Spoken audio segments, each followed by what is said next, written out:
Hello everyone, Richard from Digital Foundry here. I've spent a while now getting to grips with the Core i3-6100, the entry-level Skylake enthusiast CPU from Intel, featuring a locked 3.7 GHz clock speed and 3 MB of onboard cache. And as the benchmarks came in, something stood out. In terms of basic tests, Intel's dual-core part isn't a million miles away from the base performance of a stock Core i5-2500K, the classic quad-core CPU from Intel's Sandy Bridge line. In fact, it's a CPU so good it still retains a loyal user base today. I wanted to test this using actual gameplay, so I paired the i3 with 2666 MHz RAM and an overclocked GTX 970, and I compared it with the old Gen i5 in a number of games I knew to be CPU bound. I also used Nvidia adaptive VSync to lock us at 60 FPS where we can, only unlocking VSync when the game can't sustain this target frame rate. Now, I should be pretty clear here that I am using overclocked RAM with the i3 that won't run at full speed on a budget socket 1151 board, and I'll be equally clear that the i3 is using 1333 MHz DDR3 when obviously faster stuff is available. But hey, the prevailing wisdom is that faster RAM doesn't matter during gameplay, right? Well,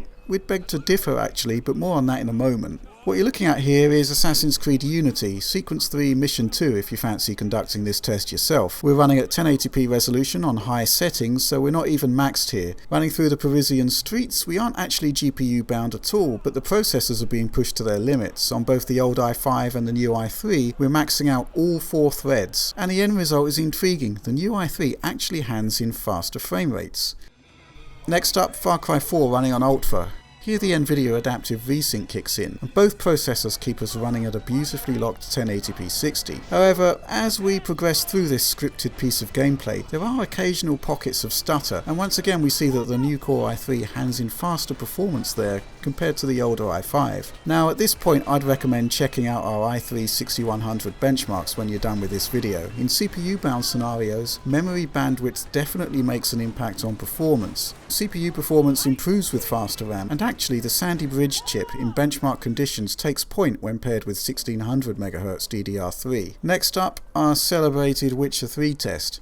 This fast horseback ride through Novigrad City maxes out even the latest Skylake i5 when paired with a Titan X at 1080p and running fully unlocked. Now here we're actually running at high settings, not ultra, and once again our CPU load indicates we're hitting 100% utilization across all 4 threads on both chips. Now despite that, we hit a mostly locked 1080p 60 on both processors, with just mild fluctuations around our target frame rate. But once again, in those affected areas, it's the i3 that's mildly ahead. Next up, Crytek's Rise, a game that suffers from some really unfortunate stutter, especially in this forest area. Generally speaking, CryEngine does seem to perform better with faster memory, especially in Rise, but here both processors perform in a similar way, with the i3 having a small advantage at the beginning of the sequence where we were closer to like-for-like action. For the record, our Devil's Canyon 4790K i7 paired with faster DDR3 seems to clear up most of the stutter, but curiously it doesn't seem to be that much of an issue at all with an AMD GPU. And finally, well, it had to be done. Crysis 3 doesn't like the i3 at all, performing much better with a full 4 cores.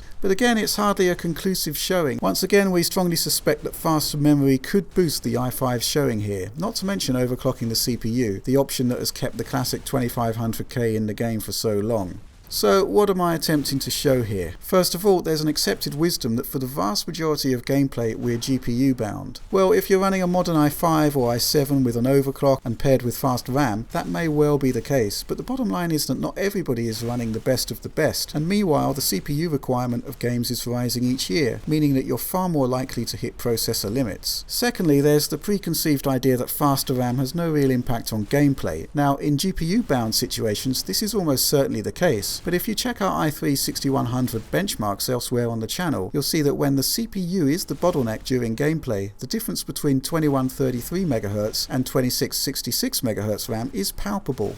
But that's all we've got for now. If you'd like to see more, subscribe to Digital Foundry, but for now, thanks for watching.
variants all over this region.